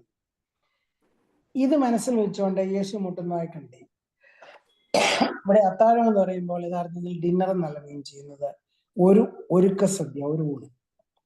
കർത്താവിന് വേണ്ടി നമ്മൾ ഊണ് ഒരുക്കി മേശ തയ്യാറാക്കിയിട്ടുണ്ടെങ്കിൽ, നമ്മൾ കർത്താവിന് വേണ്ടി വെയിറ്റ് ചെയ്യുകയാണെങ്കിൽ, അവൻ വന്ന് മുട്ടുമ്പോൾ നമുക്കുള്ള ആഹ്ലാദം എന്താണ്? ഓടിപ്പോയി തുറക്കാൻ, മുട്ടാത്ത താമസം നമ്മൾ പോയി തുറക്കും. അതേസമയം നമ്മൾ തയ്യാറാവാതെ ഇരിക്കുമ്പോൾ ഈ അതിഥി മുട്ടിയാൽ നമുക്ക് എങ്ങനെ തുറക്കാൻ സാധിക്കും? ഇതാരാണെന്ന് അറിയത്തില്ല, വീട് തുറക്കാൻ പേടി, കള്ളനാണോ ദുഷ്ടനാണോ നമ്മൾ വിളിച്ച ആളാണോ ഒന്നും അറിയാൻ മേല, നമ്മളൊന്ന് പകച്ച് പതിയെ ഒരൽപ്പം തുറക്കാൻ. അപ്പൊ ഇവിടെ യേശു പറയുന്നത്, കണ്ടാലും ഞാൻ വാതിൽക്കൽ മുട്ടുന്നു, എന്റെ ശബ്ദം കേട്ട് എന്നെ മനസ്സിലാക്കി നീ വാതിൽ തുറക്കണം. വാതിൽ തുറന്നാൽ നിന്നോടുകൂടെ ഞാൻ അത്താഴം കഴിക്കും. അത്താഴം കഴിക്കാനിരിക്കുന്നവന്റെ പ്രത്യേകത അവൻ നമ്മുടെ വീടിന്റെ പാർട്ടായി എന്നാണ്. യോഹന്നാന്റെ സുവിശേഷം 14:22-23 പറയുന്നു, എന്നെ സ്നേഹിക്കുന്നവൻ എന്റെ വചനം പ്രമാണിക്കും, എന്റെ പിതാവ് അവനെ സ്നേഹിക്കും, ഞങ്ങൾ അവന്റെ അടുക്കൽ വന്ന് അവനോടുകൂടെ വാസം ചെയ്യും, അഥവാ അവനോടുകൂടെ വിരുന്ന് കഴിക്കും. അപ്പൊ നമ്മൾ കതക് തുറന്നില്ല എങ്കിൽ യേശുവിന് നമ്മുടെ ഉള്ളിൽ പ്രവേശിക്കാൻ പറ്റത്തില്ല. അതും മൂന്നാമത് യേശു മുട്ടുന്നതായിട്ടാണ് കാണിക്കുന്നത്. വളരെ ഭവ്യനായി സൗമ്യനായി വാതിൽക്കൽ വന്ന് മുട്ടുന്നു. മുട്ടിയിട്ട് നമ്മൾ തുറന്നില്ലെങ്കിൽ ആ കടന്നു പോകുന്ന ആൾ, അത് നമ്മുടെ മണവാളന്, സഭയുടെ മണവാളന്, സഭയാകുന്ന പള്ളിയിൽ അല്ലെങ്കിൽ സഭയെ യേശു മുട്ടുന്നു. നമ്മൾ റെഡിയാണോ? സഭ ആസ് വൺ പീസ്, നമ്മൾ ഓരോ ഇൻഡിവിജ്വലും. പൗലോസ് പറയുന്നു നമ്മളൊക്കെയും സഭയുടെ അവയവങ്ങളാണ്, നമ്മളെല്ലാം കൂടെ കൂടിയ സഭയാണ്. എങ്കിൽ നമ്മൾ അതിന് റെഡിയാണ്. ഇനിയും യോഹന്നാൻ റെവലേഷനിൽ ഇത് പറയുന്നത്, അതിന് തൊട്ട് മുന്നേ നമ്മൾ വായിച്ച മനസ്സിലാക്കുക അത് എവിടെ നിന്നാണ് വന്നിരിക്കുന്നത്. ലവദോക്യ സഭ യേശുവിനെ മറന്ന്, ദൈവത്തെ മറന്ന്, അഹങ്കാരവും അക്രമവും വൃത്തികേടുമുള്ള ഒരു സമൂഹമായി മാറി ഇരിക്കുന്ന അവസരത്തിൽ അവരോട് പറയുന്നതായിട്ടാണ് അത് പറയുന്നത്. കണ്ടാലും ഞാൻ വാതിൽക്കൽ മുട്ടുന്നു. നമ്മൾ ഇച്ചിരി മുമ്പേ അച്ഛൻ പറഞ്ഞ പോലെ നമ്മൾ ഓരോന്ന് വായിക്കുമ്പോഴും നമ്മൾ ഏത് സ്ഥലത്താണ്? ബുദ്ധിയുള്ള കന്യകമാരുടെ കൂട്ടത്തിലാണോ നമ്മൾ? അതായത് ഒരുക്കമുള്ളവരാണോ? അതോ ബുദ്ധിയില്ലാത്ത കന്യകമാരാണോ? മരണം വന്ന് മുട്ടുമ്പോൾ അന്നേരം എനിക്ക് കിട്ടുമെന്നേ, കട്ടില കിടക്കുമ്പോൾ പ്രാർത്ഥിക്കാം, ഇപ്പൊ എന്റെ കാര്യങ്ങൾ നടക്കട്ടെ, അങ്ങനെയാണോ നമ്മൾ ചിന്തിക്കുന്നത്? അതോ ഓരോ ദിവസവും ഇടപെടാതെ ദൈവമേ ഇന്ന് ഞാൻ വന്നാൽ ഞാൻ ഒരുക്കമുള്ളവളായി കാണുവാൻ എനിക്ക് ബുദ്ധിയും ശക്തിയും തരയണമേ എന്ന് നമ്മൾ പ്രാർത്ഥിക്കുന്നുണ്ടോ? ആദ്യം യേശു വളരെ വ്യക്തമായി പറയുന്നുണ്ട്, മുട്ടുവീൻ തുറന്നു തരുമെന്ന്. മുട്ടാൻ യോഗ്യതയുള്ള കാര്യങ്ങളാണോ നമ്മൾ ചെയ്യുന്നത്? മുട്ടുമ്പോൾ ചോദിക്കാൻ നമ്മൾ പ്രിപ്പയർ ചെയ്തിരിക്കുന്ന ചോദ്യങ്ങൾ ദൈവത്തിന് അനിഷ്ടമായതാണോ ഇഷ്ടമായതാണോ? യെശയ്യാവ് 65 ആദ്യ ഭാഗം വായിച്ചാൽ മനസ്സിലാകും ദൈവത്തിന് അനിഷ്ടമായ കാര്യങ്ങൾ. അവരെന്റെ മുഖത്ത് നോക്കി എന്നെ കോപിച്ചു. മുഖത്ത് നോക്കിയവനൊന്നും ദൈവം കോപിക്കത്തില്ല. ആ മുഖത്ത് നോട്ടത്തിനൊരു വൃത്തികെട്ട അർത്ഥമുണ്ട് അതിന്റെ ബിഹൈൻഡ്. നീ ആരാ ദൈവമേ? Where is God? ആർക്ക് വേണം ഈ ദൈവത്തെ? എനിക്ക് എന്റെ കാര്യം നോക്കാൻ അറിയാം എന്ന ആറ്റിറ്റ്യൂഡോടുകൂടി നമ്മൾ അവന്റെ മുഖത്ത് നോക്കിയപ്പോഴാണ് അവന് കോപം വന്നത്. വെറുതെ അയ്യോ ദൈവമേ ദയനീയമായി നഗ്നക്കാരി മറിഞ്ഞു നോക്കിയ പോലെ നോക്കുവോ? രക്തസ്രാവക്കാരിയായ സ്ത്രീ നോക്കിയതുപോലെയോ തളർന്നു കിടന്ന മനുഷ്യൻ നോക്കിയതുപോലെ നോക്കിയാൽ ദൈവം കോപിക്കത്തില്ല. അവന് സഹതാപമേ ഉണ്ടാവും, അവൻ വാതിൽ തുറക്കും, നമ്മളെ രക്ഷിക്കും. ഇനി നമ്മളെ സദാ വിളിച്ചുകൊണ്ടിരിക്കുന്ന, ഞാൻ സദാ കൈനീട്ടി അവരെ നോക്കുന്നു എന്ന് പറയുന്ന യേശു, നമ്മൾ ആ യേശുവിനെ ദുഃഖിപ്പിച്ചാൽ യേശു തിരിഞ്ഞു പോകുന്ന രംഗത്തെ വർണ്ണിക്കുന്നതാണ് ഉത്തമഗീതം 5-ാം അധ്യായം. ഞാനിതിവിടെ വായിക്കുന്നില്ല, സമയം കിട്ടുമ്പോൾ വായിച്ച് നമുക്ക് മെഡിറ്റേറ്റ് ചെയ്യാനുള്ള. ഉത്തമഗീതം ഓർക്കുകയും ചെയ്യണം. ഈ പ്രേമലേഖനങ്ങൾ ഇങ്ങനെ വേദോത്സവത്തിൽ ഉൾപ്പെടുത്തി. ഉത്തമഗീതം മുഴുവൻ യേശു എന്ന മണവാളന് അഥവാ കാമുകനും സഭ എന്ന മണവാട്ടിയും തമ്മിലുള്ള ബന്ധത്തെയാണ് ചിത്രീകരിക്കുന്നത്. യേശു ആ മണവാട്ടിയെ കാണുന്ന എങ്ങനെ? നിന്നു രാജകുമാരി എന്ന് പറഞ്ഞുകൊണ്ട് നമ്മൾ പാടുമല്ലോ. അപ്പം ഒരു രാജകുമാരിയായി, അവൻ രാജാവും സഭ രാജകുമാരിയുമായിട്ടാണ്. ആ രാജകുമാരി അവനെ അംഗീകരിക്കാതിരുന്നാൽ ഹൃദയം തകർന്നു പോകുന്ന ആ മണവാളന്റെ പ്രതിപാദിക്കുന്നതാണ് ഉത്തമഗീതം 5-ാം അധ്യായം. കാന്തേ സഹോദരി എന്നൊക്കെ സംബോധന ചെയ്യുമ്പോൾ മനസ്സിൽ നമ്മൾ മനസ്സിലാക്കിയെടുക്കണം, അല്ലയോ എൻ്റെ പ്രിയപ്പെട്ട സഭയെ എന്നാണ് ദൈവം അവിടെ ഉദ്ബോധിപ്പിക്കുന്നത്. ഇവ കാര്യങ്ങളെ മെഡിറ്റേറ്റ് ചെയ്തുകൊണ്ട് നമ്മൾ പ്രാർത്ഥനയിൽ ദൈവം നമുക്ക് കൂട്ടായിരിക്കട്ടെ, നമ്മളെ അതിന് സഹായിക്കട്ടെ. നമ്മൾ മുട്ടേണ്ട കാര്യങ്ങൾ നമുക്ക് മനസ്സിലാക്കി തരണമെന്ന പ്രാർത്ഥനയോടുകൂടി ഇത് ഞാൻ നിർത്തുന്നു. എല്ലാവർക്കും എൻ്റെ നന്ദി. Thank you.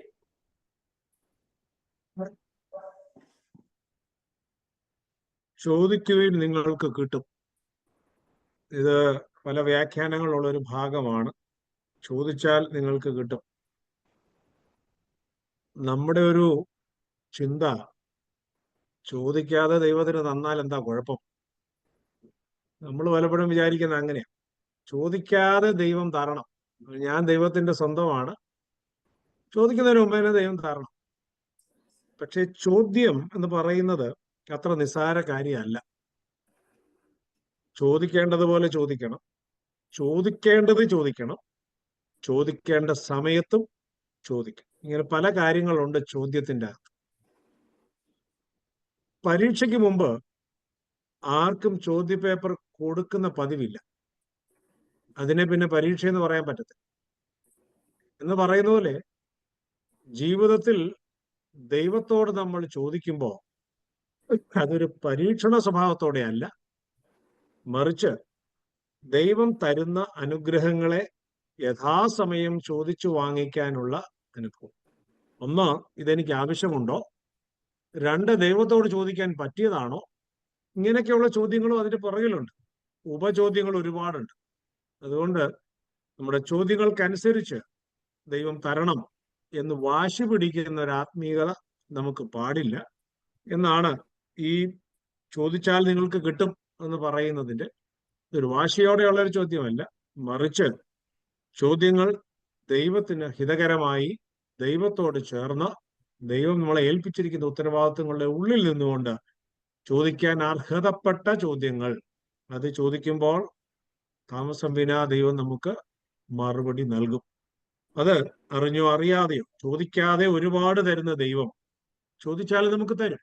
പക്ഷേ ആ ചോദ്യത്തിന്റെ സ്ഥലകാല അനുഭവങ്ങളെ കുറിച്ച് ഒന്നുകൂടി ചിന്തിച്ച് യഥാർത്ഥമായ ചോദ്യം ചോദിക്കാനും ആ ചോദ്യം പ്രസക്തമാണെന്ന് ദൈവത്തെ ബോധ്യപ്പെടുത്താനും നമുക്ക് കഴിഞ്ഞാൽ നമുക്ക് ലഭിക്കുന്നതൊക്കെ നന്മയായിരിക്കും, കൃപയായിരിക്കും, അനുഗ്രഹങ്ങളായിരിക്കും. ഇന്നത്തെ ദൈവവചനം നമ്മെ പഠിപ്പിച്ച ഈ ചോദ്യത്തെക്കുറിച്ചുള്ള അനുഭവങ്ങൾ നമുക്ക് പൂർണ്ണമായും ദൈവസന്നിധിയിൽ സമർപ്പണത്തോടെ ആയിരിക്കാൻ ഇടയാക്കട്ടെ എന്ന് പ്രത്യേകമായി പ്രാർത്ഥിക്കുന്നു. പ്രിയപ്പെട്ട മോളി ആന്റിയോടുള്ള നന്ദിയും സ്നേഹവും കടപ്പാടും നമ്മുടെ എല്ലാവരുടെയും പേരിൽ ഈ സമയത്ത് പ്രത്യേകമായി അറിയിക്കുകയും ചെയ്യുന്നു. ദൈവം കൂടുതലായി അനുഗ്രഹിക്കട്ടെ എന്ന് പ്രാർത്ഥിക്കുകയും ചെയ്യുന്നു.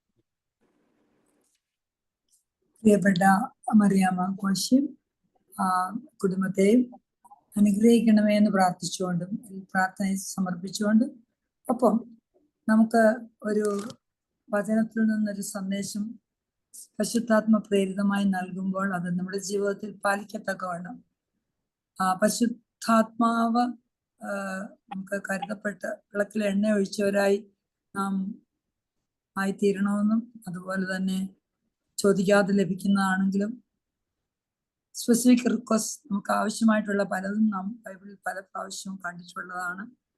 നമുക്ക് നമ്മുടെ പരിശുദ്ധാത്മാവിനെ അധികമായി ലഭിപ്പാൻ ലൗകികമായ ആവശ്യങ്ങൾ മാത്രമല്ല, പരിശുദ്ധാത്മാവിനെ അധികമായി ലഭിപ്പാനും പരിശുദ്ധാത്മാവ് നമുക്ക് നിറഞ്ഞു കഴിയുമ്പോൾ ബാക്കിയെല്ലാം അതോടെ നമുക്ക് ലഭ്യമാവുകയും ദൈവത്തിന് ഇഷ്ടമനുസരിച്ച് ജീവിപ്പാൻ നാം പ്രാപ്തരാകുകയും, പ്രത്യേകിച്ച് ഈ നോമ്പിന്റെ അവസരത്തിൽ നമുക്ക് അനുയോജ്യമായ സന്ദേശം നൽകി നമുക്ക് കൂടുതൽ അനുഗ്രഹിക്കപ്പെട്ട അവസ്ഥയിലാക്കിയ പ്രിയപ്പെട്ട മറിയാമ്മ കോശിക്കും കുടുംബത്തിന് വേണ്ടി പ്രത്യേകമായി പ്രാർത്ഥിച്ചുകൊണ്ടും നമ്മുടെ ജീവിതത്തിൽ അത് പ്രാവർത്തികമാക്കാൻ നമ്മെ സഹായിക്കണമെന്ന് അപേക്ഷിച്ചുകൊണ്ടും നമ്മുടെ പ്രാർത്ഥന തുടരാം. പ്രാർത്ഥനയുടെ സമയമാകുന്നുവല്ലോ.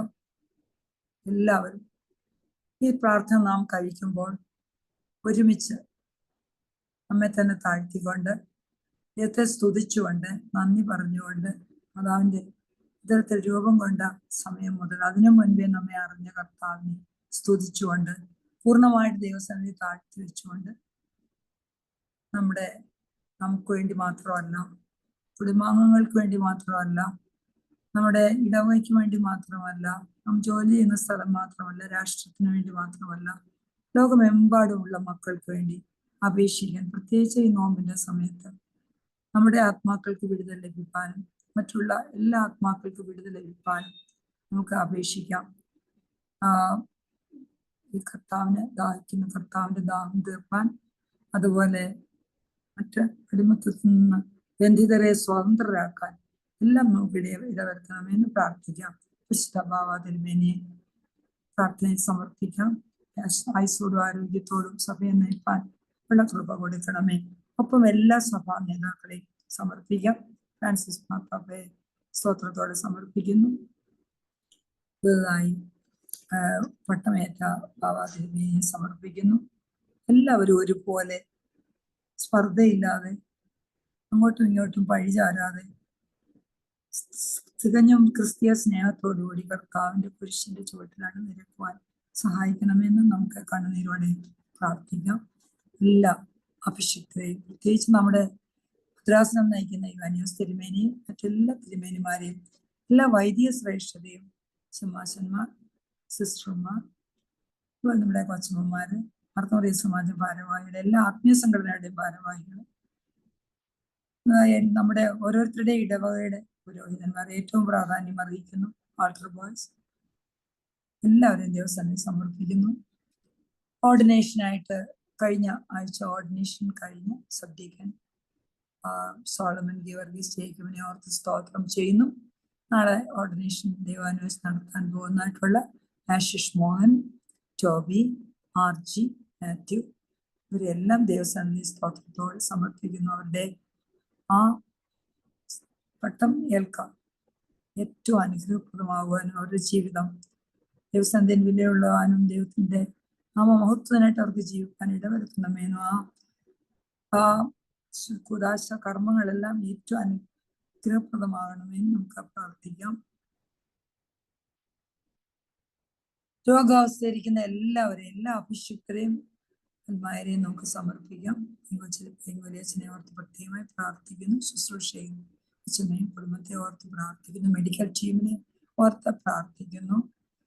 നമുക്ക് ഒരു പകൽക്കോടിന് പ്രശ്നമായിട്ടുള്ള ഒരു ഓർത്ത് സ്തോത്രത്തോടെ ദൈവസന്നിധി സമർപ്പിക്കുന്നു. ലഭിച്ച സൗഖ്യത്തിന് സ്തോത്രം പറയുന്നു. ക്യാൻസർ ഡയഗ്നോസ് ചെയ്ത് 2 പ്രിയപ്പെട്ട സഹോദരങ്ങളെ ദൈവസന്നിധിയോട് സമർപ്പിക്കുന്നു. വിശ്വാസത്തോടെ നാം ദൈവസന്നിധി സമർപ്പിക്കുമ്പോൾ അവർക്ക് സൗഖ്യം തമ്പുരാൻ കൊടുത്തു കഴിഞ്ഞു. കർത്താവിന് അസാധ്യമായ ഒന്നുമില്ല. അവരുടെ രോഗം ദൈവരാജ്യ മഹത്വത്തിനായിട്ടായിത്തീരണമേ. അവരുടെ ജീവിതം കൊണ്ട് കർത്താവിനെ മഹത്വപ്പെടുത്താനാക്കണമേ എന്ന് നമുക്ക് ഹൃദയമൊരുക്കി പ്രാർത്ഥിക്കാം. അന്നമ്മ ഫിലിപ്പിനെ, ലിസി, സിജി, ജോർജ്, ഷാനു, ജോർജ് തിരുമേനിയുടെ സഹോദരൻ ഷാനു, അതുപോലെ തന്നെ ജോർജ് വർഗീസ്, സാബു, ധാരാളം പേരുണ്ട്. സൗഖ്യം ലഭിച്ചവരെ ഒത്ത് സ്തോത്രം ചെയ്തുകൊണ്ട് ലഭിച്ചുകൊണ്ടിരിക്കുന്നവരും ഇപ്പൊ സൗഖ്യം ലഭിച്ചിട്ടില്ലെങ്കിൽ പോലും ഉള്ള അവസ്ഥയിൽ പൂർണ്ണമായി മാനസികമായും ശാരീരികമായും ആത്മീയമായ അവസ്ഥയിൽ ഈ കർത്താവിന് ശക്തി പ്രാപിച്ചുകൊണ്ട് ചിറകടിച്ച് തളർന്നു പോകാതെ ക്ഷീണിച്ചു പോകാതെ മുൻപോട്ട് പോകാൻ കൃപ പ്രാപിച്ച് മുന്നോട്ട് പോകാനുള്ള ശക്തി തരണമെന്ന് നമുക്ക് ആ പ്രാർത്ഥനയെ സമർപ്പിക്കാം. സ്പെഷ്യൽ ബ്ലെസ്സിങ്സിന് വേണ്ടി അനിൽ, നിഷ, റോഷ്നി, ആലിസ്, അതോടൊപ്പം തലകൾ വണങ്ങിയിരിക്കുന്ന എല്ലാ മക്കളുടെയും മനസ്സിലുള്ള ആവശ്യക്കാരും നമ്മളോട് റിക്വസ്റ്റ് ചെയ്ത് എല്ലാവരെയും ദൈവസന്നിധി സമർപ്പിക്കുന്നു. നേരത്തെ സൂചിപ്പിച്ചതുപോലെ നാം ഒരുമിച്ച് വിശ്വാസത്തോടെ നമ്മുടെ മധ്യൻ ഇത് എഴുന്നള്ളിയിരിക്കുന്ന കർത്താവിനോട് യാചിക്കുകയാണ് ചെയ്യുന്നത്. ഒരുമിച്ചാണ് പ്രാർത്ഥന സമർപ്പിക്കുന്നത്. തീർച്ചയായിട്ടും കർത്താവ് തന്നു നമ്മളെ അനുഗ്രഹിക്കും. ബാപ്റ്റിസത്തിന് ഒരുങ്ങുന്നതായിട്ടുള്ള ആര്യ കുഞ്ഞിനെ ദൈവസന്നിധി സമർപ്പിക്കുന്നു. എല്ലാ ന്യൂ ബോൺ ഈ പ്രയർ സെല്ലിന് ഒരുപാട് കൊച്ചു കുഞ്ഞുങ്ങളുണ്ട്. ന്യൂ ബോൺ ആയിട്ടുള്ള എല്ലാ കുഞ്ഞുങ്ങളെയും ബാപ്റ്റിസം കഴിഞ്ഞവര് ഈ ബാപ്റ്റിസത്തിലോട്ട് പ്രവേശിക്കുന്നവരായിട്ടുള്ള കുഞ്ഞുങ്ങളെ ദൈവസന്നിധി സമർപ്പിക്കുന്നു. ജനറേഷന് വേണ്ടി പ്രത്യേകമായിട്ട് പ്രാർത്ഥിക്കുന്ന ദിവസമാകുന്നു. എന്താണ് അതിനുവേണ്ടി പറയേണ്ടതെന്ന് നമുക്കറിയില്ല. ഞായറാഴ്ച ദിവസം, ആരാധനയുടെ ദിവസം, വേദപുസ്തകം വായിക്കുന്നതിന്, പ്രാർത്ഥിക്കുന്നതിന്, ആരാധനയിൽ പങ്കിടുന്നതിന്, കൂദാശയിൽ പങ്കിടുന്നതിനൊന്നും പ്രാധാന്യമില്ലാതെ വന്നു പോകുന്ന ഈ കാലയളവിൽ നമ്മുടെ മനസ്സ് തകർന്നുകൊണ്ട് അവർക്ക് വേണ്ടി നമുക്ക് യാചിക്കാം. നാം ആരും ഭേദപ്പെട്ടവരൊന്നും ശ്രേഷ്ഠരൊന്നും അല്ല. നാം കുറവുള്ളവരാണ്, കുറ്റമുള്ളവരാണെന്ന് ദൈവസന്നിധിയിൽ ഏറ്റുപറഞ്ഞുകൊണ്ട് നമ്മുടെ തലമുറയ്ക്ക് വേണ്ടി യാചിക്കാം. മക്കൾ, കുഞ്ഞുമക്കൾ, അവരവരുടെ ഭവനത്തിലുള്ളവരെ മാത്രമല്ല ലോകമെമ്പാടുമുള്ള മക്കൾക്ക് വേണ്ടി നാം യാചിക്കുമ്പോൾ നാം ശുദ്ധീകരിക്കപ്പെടുന്നതോടൊപ്പം അവരും ശുദ്ധീകരിക്കും. ഒരു നാൾ തീർച്ചയായിട്ടും അവരും മടങ്ങി വന്ന് കർത്താവിന്റെ സന്നിധിയിൽ മടങ്ങി വന്ന് പരിശുദ്ധാത്മ നിറവുള്ളവരായി ദൈവരാജ്യത്തിന് മുൻപേ ദൈവരാജ്യം അന്വേഷിക്കുന്നവരായി തീരും നമുക്ക് ഉറച്ചു വിശ്വസിക്കാം. ലഹരിയുടെയും മറ്റും അവരറിയാതെ തന്നെ ലഹരിയുടെ പിടിയിലൊക്കെ അമർന്നു പോകുന്ന, ഇന്റർനെറ്റിന്റെ നല്ല ഗുണങ്ങളിലല്ല അല്ലാത്ത പ്രശ്നങ്ങളിൽ അകപ്പെടുന്നു പോകുന്ന പാവം കുഞ്ഞുങ്ങളെ ദൈവസന്നിധിയിൽ നമുക്ക് സമർപ്പിക്കാം. അതുപോലെ തന്നെ പ്രാർത്ഥനയ്ക്ക് ആവശ്യപ്പെട്ടിരിക്കുന്ന ഹനിപ്പണ്ടി സ്തോത്രം പറയുന്നു. 2 ആൻമാരുണ്ട്, എലിസബത്തുമാർ 2 പേരുണ്ട്, ആൽബിറ്റ്, കരോളിൻ, ലോറൻസ്, ധാരാളം കുഞ്ഞുങ്ങളുണ്ട്. ദൈവമേ കരുണ തോന്നണമേ എന്ന് പ്രാർത്ഥിക്കുന്നു. പ്രത്യേകിച്ച് ഈ നോമ്പിന്റെ സമയത്ത് ഇവിടെ പ്രാർത്ഥന കർത്താവ് കേട്ടുകൊണ്ടിരിക്കുന്നു. കാൽഗറി റീജിയനില്, കെൻഡാന റീജിയനിലെ കിഡ്സ് ലണ്ടൻ, ആ ലണ്ടൻ നയിക്കുന്നതായിട്ട് കുഞ്ഞുങ്ങളെ അനുവദിച്ചിരിക്കുന്നു. അവരെ ഓർത്ത് സ്തോത്രം ചെയ്യുന്നു. അതിനുവേണ്ടി പ്രവർത്തിക്കുന്നവരെ ആ കുഞ്ഞുങ്ങളെ ദൈവസന്നിധി സ്തോത്രത്തോടെ സമർപ്പിക്കുന്നു. വിവാഹ ജീവിതത്തിലേക്ക് പ്രവേശിക്കുന്ന ഡോക്ടർ ആബിയ ആൻഡ് ഫിലിപ്പ്, അതുപോലെ കാരൻ, എല്ലാ വിവാഹ ജീവിതത്തിലേക്ക് പ്രവേശിക്കുന്ന കുഞ്ഞുങ്ങളെ ദൈവസന്നിധിയിൽ സ്തോത്രത്തോടെ സമർപ്പിക്കുന്നു. ബംഗാളിലെ 1% മാത്രം ക്രിസ്ത്യൻസ് ആണുള്ളത്. കൂടുതൽ ആളുകൾ കർത്താവിലേക്ക് അടുത്ത് വരുവാൻ ദൈവത്തിൽ നമുക്ക് പ്രാർത്ഥിക്കാം. അവരുടെ നിലവിളി ദൈവസന്നിധിയിൽ എത്തിയെന്ന് നാം പറയുന്നു. നമ്മുടെ നിലവിളി തീർച്ചയായിട്ടും ദൈവസന്നിധിയിൽ പുറപ്പാട് 2:23 നാം വായിക്കുന്നുണ്ട്. ഫിൻലൻഡിന് വേണ്ടി പ്രാർത്ഥിക്കാം. മണപ്പള്ളി ചർച്ചിന് വേണ്ടി സ്തോത്രം ചെയ്തുകൊണ്ട് Calgary church, Edmonton church, Kottampally Mar Elijah Barnabas church, 2 Gregorios church Houston as well as Detroit, അതുപോലെ അറ്റ്ലാന്റ ചർച്ച്, അതുപോലെ കൺസ്ട്രക്ഷൻ ചെയ്യുന്ന എല്ലാ ചർച്ചിനും വേണ്ടി, ഈ ചർച്ചസ് എല്ലാം അനേകരെ ദൈവത്തിലേക്ക് അടുപ്പിക്കുന്നവരായി തീരണമേ നമുക്ക് പ്രാർത്ഥിക്കാം. കുഞ്ഞുങ്ങൾക്ക് വേണ്ടി ആഗ്രഹിക്കുന്ന എല്ലാവരെയും ഷാരൻ, ഷേമ 1, ഷേമ 2, ഷെറിൻ, ശ്വേത, സിന്ധു, അതുപോലെ തന്നെ ഷെറിൻ, സിനി, എല്ലാവരെയും ദിവസം സമർപ്പിക്കുന്ന അനേകം മക്കളുണ്ട്.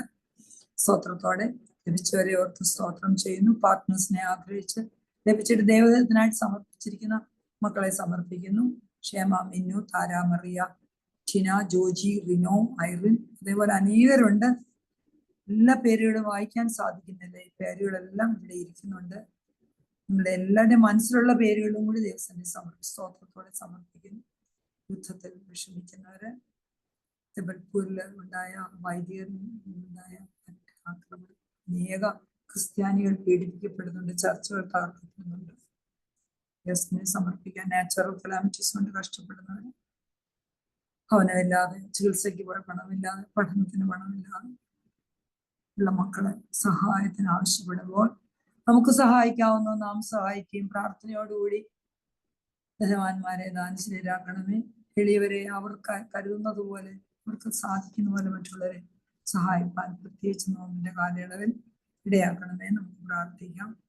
വാങ്ങിപ്പോയവരെ ആത്മാക്കളെ ലിംബമുള്ള പർദീസയിൽ പ്രാർത്ഥിക്കണമേ. അഭിഷിക്തരുമല്ലാത്തവരെല്ലാം ഓർക്കാം. ചെറിയ പ്രായത്തിൽ ദിവസത്തിലേക്ക് കടന്നുപോയി എപ്പോഴും ദുഃഖിച്ചിരിക്കുന്ന പ്രിയപ്പെട്ടവരെ ദിവസത്തിൽ സമർപ്പിക്കുന്നു. പാമ്പാടി തിരുമേനിയുടെ ആത്മാവിനെ സമർപ്പിക്കുന്നു. നമുക്ക് വേണ്ടി അപേക്ഷിക്കണമേ. അദ്ദേഹത്തിന്റെ മധ്യസ്ഥം നമുക്ക് യാചിക്കാം. റവറൻഡ് മദർ ഹന്നയുടെ 50ാം ചരമവാർഷികം ആ പ്രിയപ്പെട്ട ആത്മാവിനെയും അതിന്റെ എല്ലാ പ്രാർത്ഥനകളും ദിവസത്തിൽ സമർപ്പിക്കുന്നു. അമിതയുടെ ആത്മാവിന് വേണ്ടി പ്രാർത്ഥിക്കുന്നു. Mrs Isaac, Eliyamma Joshua, Eliyamma Abraham, Eliyamma Isaac, Dennis, Mariyamma George, ഇവരുടെ എല്ലാ ആത്മാക്കളെ ദിവസത്തിൽ സമർപ്പിക്കുന്നു. ഈ പ്രാർത്ഥനയിൽ വിട്ടുപോയിട്ടുള്ള നിമിഷപ്രിയ, ഒരു വധശിക്ഷയ്ക്ക് വിധിച്ചിരിക്കുന്ന നിമിഷപ്രിയ സമർപ്പിക്കുന്നു. കുറ്റം ചെയ്തും അല്ലാതെയും ജയിൽവാസത്തിലിരിക്കുന്ന എല്ലാ മക്കളെയും, ജയിൽ മിനിസ്ട്രിക്ക് വേണ്ടി എല്ലാ ആശ്രയ, കാരുണ്യ നിലയം, ശാന്ത തുടങ്ങിയ എല്ലാ വോളണ്ടറി സംഘടനകളെയും ദിവസം സമർപ്പിക്കുന്നു.